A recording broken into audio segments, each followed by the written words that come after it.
नमस्कार and welcome back. China ने कुछ हरकतें करी भारत के खिलाफ और अजीत डोभाल जी को मैदान में उतार दिया गया और वो अब ऑफिशियली चाइना के वर्स्ट नाइटमेयर वो बनते जा रहे हैं। पूरा गेम बिगाड़ के रख दिया चाइना का, क्योंकि चाइना ने पिछले 10-15 साल में कुछ एग्रेसिवली भारत के खिलाफ काम किए थे। आपको याद होगा, उन्होंने एक रिंग बनाया है भारत के खिलाफ। जितने भी समंदर में जितने पोर्ट्स हैं भारत के आसपास, उन सबको अपने कब्जे में कर लिया। अब मोदी जी ने क्या किया, अजीत डोभाल को उतार दिया कि भैया तुम संभालो इसको। और हमने भी मास्टर शो खेला है जुलाई 16 को।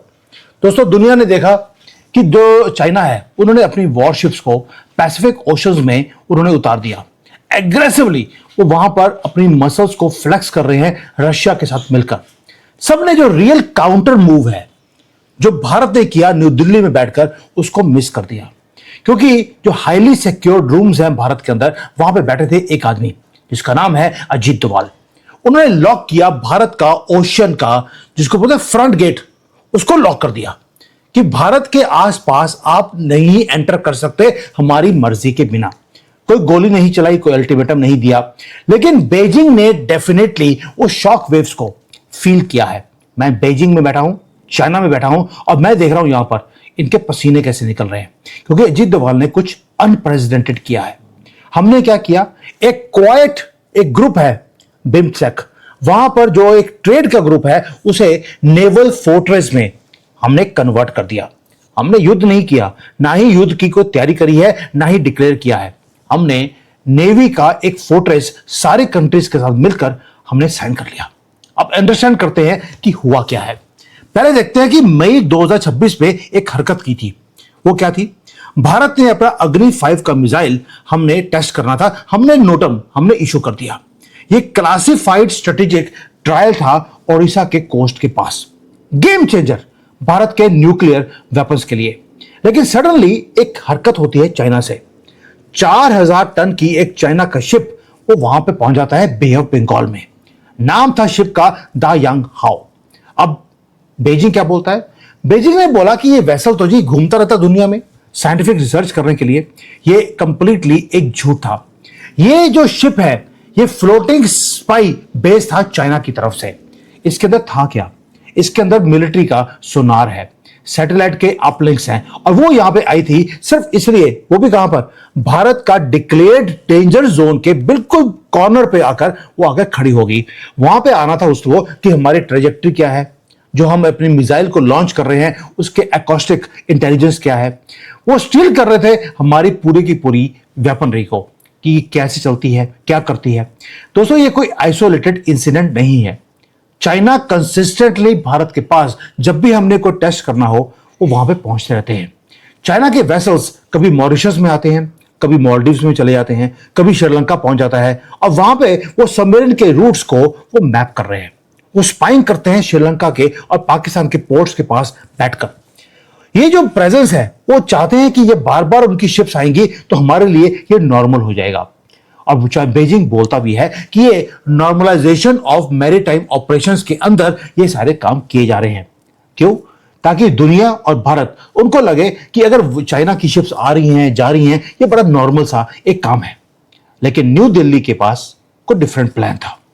आपको मालूम है कि पहले एक ऑर्गेनाइजेशन होता था जिसका नाम था SAARC, South Asia security and जो है सिक्योरिटी का ऑर्गेनाइजेशन। इसे पैरालाइज कर दिया गया क्योंकि उसका रीजन था, पाकिस्तान हर चीज को वो वीटो करता था। किसी चीज को उन्होंने प्लान करने दिया ही नहीं या इंप्लीमेंट नहीं करने दिया। हर चीज को ब्लॉक किया गया। अगर एनर्जी ग्रिड को हमने बनाया तो ब्लॉक कर दिया। इसलिए भारत ने क्या किया कि अगर सार्क को ऐसा ऐसा हम मार दें तो उसके बाद हमने 30 साल का जो एसोसिएशन था, जो कांग्रेस ने बनाया था अपने पाकिस्तान के फेवर के लिए, वो हमने बंद कर दिया। हमने शिफ्ट कर दिया हर चीज को बिम्स्टेक पे। बिम्स्टेक का मतलब क्या है? 7 कंट्रीज जो सराउंड करती हैं बे ऑफ बंगाल को, और वो एरिया बड़ा क्रिटिकल है। कंट्रीज कौन सी है? भारत, बांग्लादेश, म्यांमार, श्रीलंका, थाईलैंड, नेपाल और भूटान। ये सारी कंट्रीज इन्होंने बैठकर वहां पे एक प्लान बनाया। मेन स्ट्रीम मीडिया इसको इकोनॉमिक फोरम बोलता है। दोस्तों, they are completely wrong. Reason being Ajit Doval कमरे में बैठे हैं, उन्होंने बिम्स्टेक को भारत का न्यू मैरीटाइम शील्ड बना दिया है। कहां पर? बे ऑफ बंगाल में। दोस्तों, वो कई सालों से जो ग्राउंड वर्क है उसको ले किया जा रहा था क्वाइटली, लेकिन जून में चाइना ने ट्राई किया। इस बिम्स्टेक की जो शील्ड है जो हमने बनाई है, हमने इंडियन ओशन का दरवाजा बंद किया, तो चाइना ने इस दरवाजे को तोड़ने की कोशिश करी। कैसे? उन्होंने एक नया इकोनॉमिक कॉरिडोर बनाने की कोशिश करी बांग्लादेश और म्यांमार के साथ। आपको याद होगा, बांग्लादेश का जो प्राइम मिनिस्टर है नया वो गया था चाइना में, और म्यांमार का प्रेसिडेंट भारत में आया। उसके बाद इमीडिएटली उसको चाइना बुला लिया गया। अब चाइना कर क्या रहा है? चाइना चाहता है कि चाइना से बांग्लादेश और म्यांमार के थ्रू वो एक मैसिव जियोपॉलिटिकल प्रोवोकेशन करे भारत के खिलाफ। इनको बिम्स्टेक से बाहर निकालने की कोशिश की जा रही है। बेजिंग चाहते हैं एक डायरेक्ट लैंड रूट मिल जाए उनको बे ऑफ बंगाल में। चाइना से आएंगे म्यांमार, म्यांमार से बे ऑफ बंगाल में, ताकि मलक्का स्ट्रेट को बाईपास किया जाए। इससे होगा क्या? जो भारत की डोमिनेंस है बे ऑफ बंगाल में, उसे डायरेक्टली वो चैलेंज करेगा। और सोच के देखिए, बांग्लादेश में या म्यांमार में अगर चाइना ने अपना पोर्ट बना लिया, तो जो इंडियन ओशन के अंदर जो पूरी की पूरी धाक है भारत की, वो ब्रीच हो जाएगी। जो स्ट्रिंग ऑफ पर्ल्स है, जो स्ट्रेटेजी है चाइना की, वो रियलिटी बन जाएगा। ये कोई कमर्शियल पोर्ट नहीं है, ये नेवल बेसिस बनाने की कोशिश है चाइना की। क्लासिकल स्ट्रेटेजी है जो चाइना हमेशा ही करता रहा। अब आते हैं जुलाई 16 को, अजीत डोभाल ने बिम्स्टेक की सिक्योरिटी चीफ्स की मीटिंग करी न्यू दिल्ली के अंदर। ऑफिशियली जो प्रेस रिलीजेस हैं बहुत ज्यादा बोरिंग थे। उसके अंदर disaster management, cyber security, cyber connectivity, इसके ऊपर बातें करी गई, जो कि स्टैंडर्ड बोरिंग ब्यूरोक्रेटिक वो होती हैं, स्टेटमेंट्स होती हैं। लेकिन अगर आप उसको डीपली देखेंगे, उसके अंदर फाइन प्रिंट में वहां पे कुछ अडॉप्ट किया गया। अडॉप्ट ये है, एक स्ट्रिक्ट गाइडलाइंस है जिसका नाम है मैरीटाइम लॉ एनफोर्समेंट। अब इसमें होगा क्या? ये एब्सोल्यूट गेम चेंजर है। मैरीटाइम लॉ एनफोर्समेंट का मतलब क्या है? इसका मतलब ये नहीं है कि आप मैरीटाइम में वहां पे कोई स्मगलर्स आएंगे या गंदे गंदे मुसलमान वहां से निकलेंगे तो आप पकड़ लेंगे उनकी किश्तियों में से। नहीं, ये unified multilateral code of conduct है। मतलब क्या हुआ कि अगर चाइनीज की कोई भी ग्रे जोन के टैक्टिक्स, अगर वहां पे टैक्टिक्स के अंदर कोई शिप आएगी, कोई स्पाई का वेसल आएगा जो इन कंट्रीज के आसपास एंटर करेगा, तो ये जो रूल्स हैं वो अप्लाई हो जाएंगे। यानी कि इंफॉर्मेशन एक कंट्री के पास आएगी, वो सारे कंट्रीज के साथ इंस्टेंटली सातों के सातों कंट्रीज एक दूसरे के साथ शेयर करेंगे। ये अडॉप्ट करेंगे एक फ्रेमवर्क को, जहां पर जो चाइना है उसकी हर मूवमेंट को अब मैप किया जाएगा। दूसरा एक और चीज, डोभाल जी ने वहां पर वर्ड यूज किया, ह्यूमैनिटेरियन असिस्टेंस। अब ये ह्यूमैनिटेरियन का मतलब ये नहीं है कि आप बेवकूफ बन जाए। ये वो नहीं है कि रोहिंग्या के जानवर आए और हमने उनको पकड़ लिया और उनको खाना खिलाने लग गए और हमारी सुप्रीम कोर्ट बोलेगी इनके बच्चों को आप पढ़ाइए। हिंदुस्तान की गवर्नमेंट को ये बोला जाएगा हमारे बिके हुए जजेस की तरफ से। ये ह्यूमैनिटेरियन फूलनेस वो नहीं है। ह्यूमैनिटेरियन इन मिलिट्री टर्म्स के ऊपर क्या मतलब होता है? इसका मतलब है नेवल इंटर ऑपरेटेबिलिटी। अब इंटर ऑपरेटेबिलिटी क्या मतलब है? इसका मतलब है जो नेवीज है अब वो ऑपरेट करेंगी एक दूसरे के पानी के अंदर। अगर थाईलैंड है, थाईलैंड की शिप्स हमारे पानी में काम कर सकती हैं हमारी परमिशन के साथ, और हमारे साथ मिलकर वो मैपिंग करेंगे। भारत ने वेपनाइज कर दिया है दोस्तों बे ऑफ बंगाल को 7 कंट्रीज को साथ में मिलाकर। अभी हमने गोली चलाई नहीं है, उसके पहले ही अजीत डोभाल जी मोस्ट हेटेड बंदे हो गए हैं चाइना के अंदर। मैंने पहले बोला था चाइना जाके बताऊंगा इनकी कहां कहां पर हाथ में आई हुई है, आपको बता दिया। अब आते हैं डोभाल जी। डोभाल जी की जो स्पीच थी वो सुनने वाली है।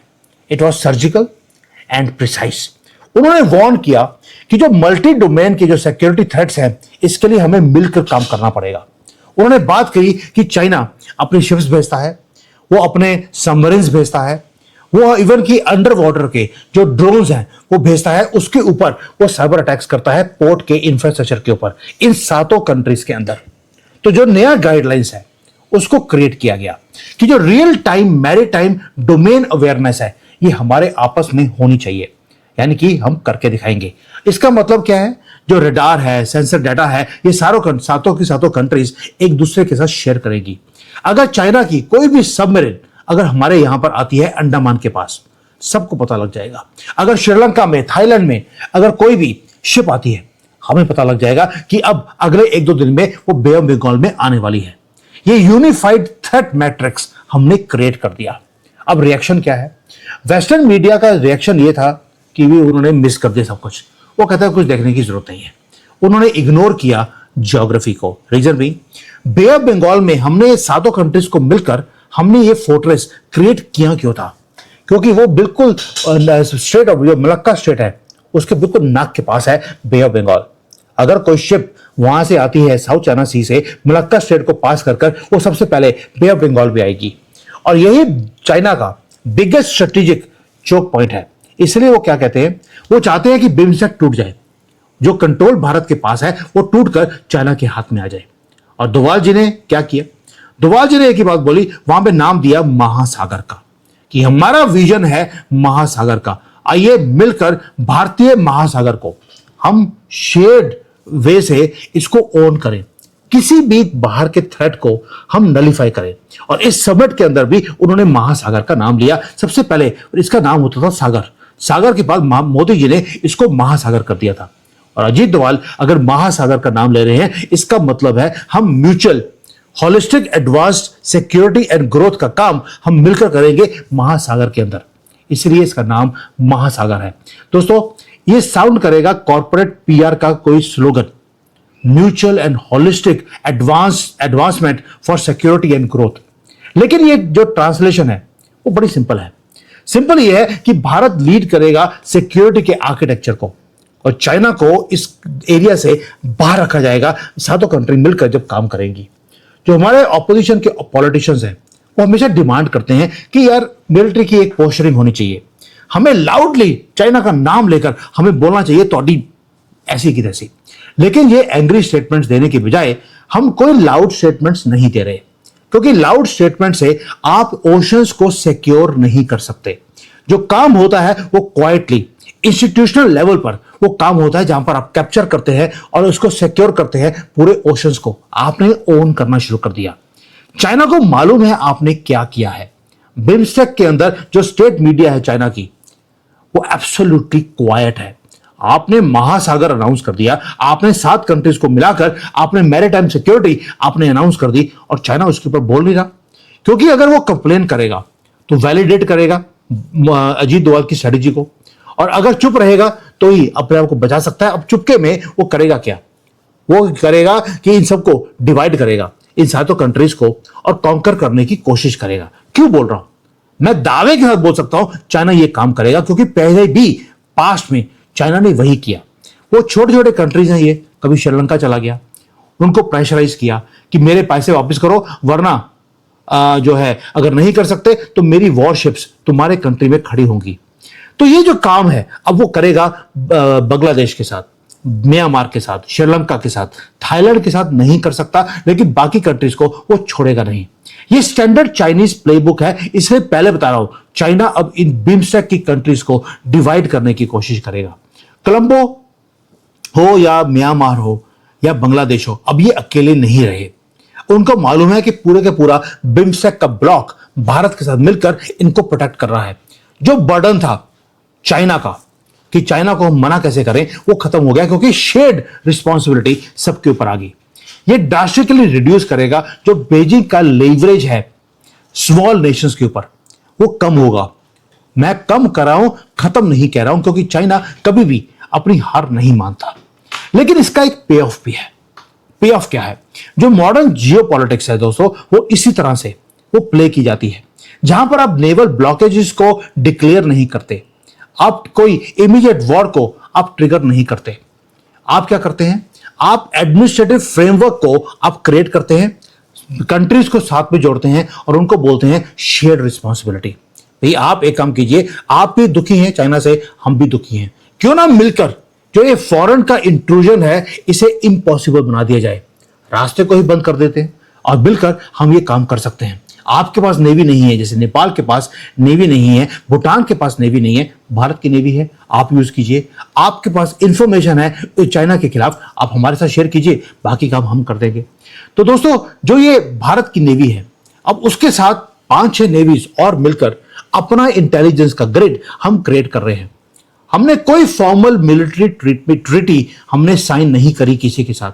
इसी को बोलते हैं अजीत डोभाल का स्ट्रेटेजिक मास्टर स्ट्रोक का, जहां पर कोई ग्रैंड अनाउंसमेंट नहीं, सिर्फ कोल्ड कैलकुलेटेड एक जियोपॉलिटिकल या जियोग्राफिक हमने लीवरेज को क्रिएट किया सारी कंट्रीज को साथ में मिलाकर।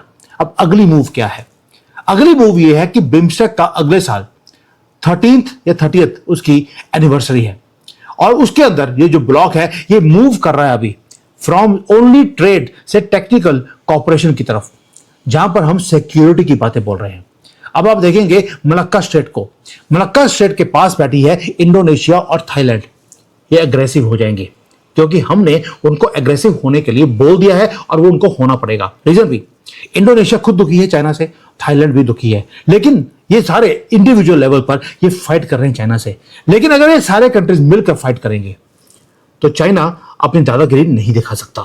अब आप देखेंगे कि चाइना अपने खुद के मैरीटाइम गाइडलाइंस को निकालेगा। ये मैं पहले आपको गारंटी दे रहा हूं चीजों को, ये चाइना करेगा ही करेगा, छोटे छोटे कंट्रीज को तंग करेगा, अपने मैरीटाइम गाइडलाइंस को उसी तरह से निकालेगा जैसे अजीत डोभाल ने अभी बिम्स्टेक में निकाले हैं। क्योंकि चाइना एक और जो है कंट्रीज को या इस एसोसिएशन को बनने नहीं देना चाहता। ऑलरेडी क्वाड से दुखी है, अमेरिका से दुखी है, उधर से ऑस्ट्रेलिया से दुखी है। अब वो नहीं चाहता कि साउथ ईस्ट एशिया पूरा का पूरा इकट्ठा हो जाए। वो प्रोब करेंगे आपको, वो अपनी स्पाई शिप्स को भेजेंगे, वो देखेंगे कि बिम्स्टेक में जो आपने ये पूरा फ्रेमवर्क बनाया है क्या वो इंप्लीमेंट हो रहा है या नहीं हो रहा। वो टेस्ट करेंगे आपको कि what are you going to do. But this time I feel something is different, क्योंकि पहले मोदी जी बोलते थे तो कोई सीरियसली लिया या नहीं लिया, लेकिन जब अजीत डोभाल कमरे में बैठे हों तो इसका मतलब है कुछ होकर रहेगा। दोस्तों, ये जो यूनिफाइड मैरीटाइम फोर्ट्रेस क्रिएट कर दिया अजीत डोभाल ने, बैक्ड बाय इंटरनेशनल गाइडलाइंस, ये इजीली आप इसको डिसमिस नहीं कर सकते। ये है जियोपॉलिटिकल गेम, वो भी कहां पर, बे ऑफ बंगाल कह दीजिए या इंडियन ओशन में, जो सब कुछ चेंज करेगा। और भारत ने एक विनिंग हैंड अपना निकाला है अभी, और एक मैं आदमी पूरी स्कीम के अंदर एक आदमी है जो ऑफिशियली अब भारत का बिगेस्ट नाइटमेयर वो बनता जा रहा है। मोदी जी तो बिल्कुल वहां पर जो उनके लिए नाइटमेयर पहले होते थे अभी नहीं है, क्योंकि मोदी जी ने कुछ और किया।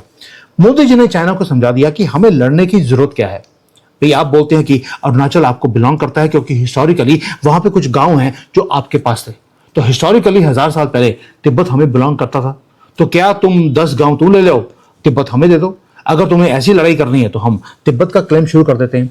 तो जब से हमने ये बातें उनको समझाई हैं, इकोनॉमी हमारी और चाइना की बढ़नी शुरू हो गई है। हम दोनों का जो ट्रेड है वो बढ़ना शुरू हो गया। लेकिन चाइना तो चाइना है, वो अपनी हरकतें बंद नहीं करेगा, क्योंकि वो जो ये पूरा स्ट्रिंग ऑफ पर्ल्स है उसको बनाने में वो हटेगा नहीं। वो हमेशा हमें घेर कर रखेगा ताकि हम एंगेज रहें। कभी हम सोचें कि पाकिस्तान से युद्ध ना हो जाए, कभी बांग्लादेश से ना हो जाए, कभी श्रीलंका से कुछ ना हो जाए, हम इसी चीजों में फंसे रहते हैं। तो इकोनॉमी अलग चीज है, लेकिन जो ये मिलिट्री का या जो मैरीटाइम जो सिक्योरिटी का काम है उसको दे दिया अजीत डोभाल को, और इसीलिए अजीत डोभाल ऑफिशियली चाइना के बिगेस्ट नाइटमेयर आज बन गए। थैंक यू, जय हिंद।